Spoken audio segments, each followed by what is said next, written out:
इंद्र ले जा रहा था कयाधु का हरण करके, तो नारद जी ने कयाधु को अपने आश्रम में रख लिया था और वहां कथा सुनाई थी। उस समय प्रहलाद जी गर्भ में थे। अब गर्भ में बालक ने सुनी अच्छी अच्छी कथाएं। अब जब ये तपस्या करके हिरण्यकशिपु वापस आया तो नारद जी छोड़ गए कि ले भाई, इंद्र ले जा रहा था, हमने इसको आश्रय दिया, तुम्हारी पत्नी को अब रखो, बच्चा होने वाला है। और नारद जी से बड़ा प्रसन्न रहता था हिरण्यकशिपु, क्योंकि नारद जी ने पत्नी की रक्षा की थी। नारद जी का बड़ा स्वागत करता। एक दिन उसने सबको बुलाया, सारे देवी देवता कर जोरे सुरद सब विनीता, सब हाथ जोड़े खड़े हुए थे। उसने कहा, ये बताओ नारद जी, भगवान रहता नारायण कहाँ है? आज तक नहीं मिल रहा है कहाँ? वैकुंठ में भी नहीं है। अच्छा, भगवान भी अंतर ध्यान हो गए थे उतने समय के लिए अपने वैकुंठ। अब सबसे बड़े शत्रु को खोजने में नारायण कहाँ रहता है? नारद जी पता बताओ। लोगों ने कहा, यदा देवेषु वेदेषु गोसु विप्रेषु साधुषु, भगवान का जो स्थान है ना, देवताओं में भगवान है, गौ माता में भगवान है, वेद में भगवान है, ब्राह्मणों में भगवान है, साधुओं में भगवान है, धर्म में भगवान है। उसने कहा, अच्छा ऐसी बात है तो विद्वेषे सावा आसु विनश्यति, सबको विनाश कर दो, मार डालो सबको। ब्राह्मण नहीं बचना चाहिए, वेद नहीं बचना चाहिए, शास्त्र नहीं बचने चाहिए, गौ माता नहीं बचनी चाहिए, सबको मौत के घाट उतार दो। नारायण होगा अपने आप ही मर जाएगा उसी में।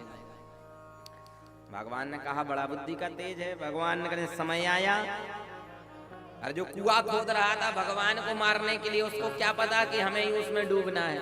प्रहलाद जी का जन्म हो गया और बचपन से ही ब्रह्मण्याशील संपन्ना, एकदम ब्राह्मण भक्त शील संपन्न, सत्य संधो जितेंद्रिया। हमारे बच्चों जैसे नहीं कि हमें खिलौना चाहिए, हमें पुत्रा पुतरिया चाहिए, ये चाहिए, वो चाहिए, टॉफी चाहिए, चॉकलेट चाहिए, ये कुछ नहीं चाहिए। बोले फिर? बोले हमें तो मंदिर जाना है, हमें तो कथा चाहिए, हमें तो पूजा चाहिए। ऐसे ठाकुर जी की सेवा करते बचपन से। अब कयाधु ने सोचा, बच्चा है, सुधर जाएगा। बड़े हुए थोड़े से, हिरण्यकशिपु ने सभा बुलाई, मेरा बालक धीरे धीरे बड़ा हो रहा है, मेरी इच्छा है कि अब इसको स्कूल में भेजा जाए। शुक्राचार्य जी को बुलाया गया। शुक्राचार्य जी के दो शिष्य थे, संडा और अमर, ये दो चेले थे। अब यहाँ विद्या सिखाई जाती थी, लूट खसोट विद्या सिखाई जाती थी, चोर डकैती वाली विद्या। कहा, हाँ बच्चे को स्कूल ले जाओ, सारी विद्याएं सिखा दो। पिता की आज्ञा से प्रहलाद जी को आश्रम में ले गए विद्या सिखाने के लिए, गुरुकुल में। अब गुरुजी कहते, बेटा पढ़ो, गा से गधा। प्रहलाद कहते, गुरुजी पागल हो गए हो क्या? बोले क्यों? बोले गा से गणेश होता है कि गा से गधा होता है? और जब ऐसी बात हुई, कहा, ये तुम कैसे जानते हो कि गा से गणेश होता है? बोले ये तो हमने बहुत पहले सुना है। बोले कब सुना है? बोले जब हमने जन्म ही नहीं लिया था तब सुन लिया था कि गा से गणेश होता है, पेट में ही, गर्भ में ही माता के। अब वो आजकल की माताएं थोड़ी थी कि गर्भ में बालक है तो लो टीवी के सामने वो सास बहू वाला नाटक दिख रहा है, वो इधर उधर की मूवियां दिख रही हैं। फिर जैसे मूवियों में, नाटकों में मार धाड़ तहस नहस मची रहती है, ऐसे ही बच्चे बड़े होकर के वही बनते, जैसे उनके अंदर दिमाग में घुस जाता है। तो इधर तो कयाधु ने सत्संग सुना था। कई बार ऐसी बात होती तो कहते, नहीं गुरुजी ये गलत है, ये ऐसा है, ये वैसा है। गुरुजी लोग सोचते, लगता है कि हमारे आश्रम में जब हम इधर उधर हो जाते हैं तो कोई देवता के दूत आकर के इस बच्चे को पढ़ा जाते हैं उल्टा सीधा।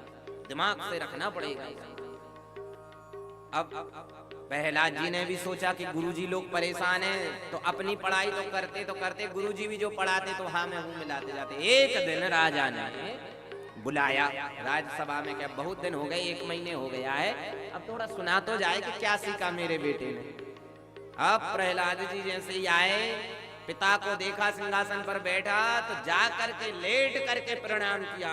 हिरण्यकशिपु तो एकदम खुश हो गया, वाह देखो मेरा बेटा है, कैसे प्रणाम कर, वाह तुम जो जितने भी गुरु हो मांगो जो मांगना हो, क्या सुंदर शिक्षा दी है, मेरे को प्रणाम कर रहा है। अच्छा बेटा बताओ क्या पाठ पढ़ा तुमने?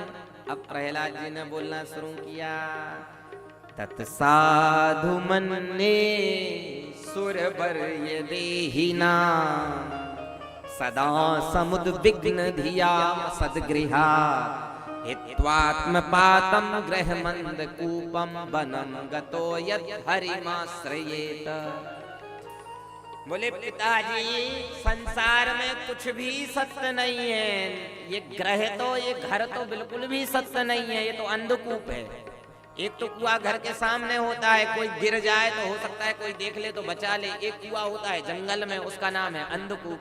अब जंगल में कोई कुआं में गिर जाए, कितना भी चिल्लाता रहे, कोई नहीं आएगा बचाने।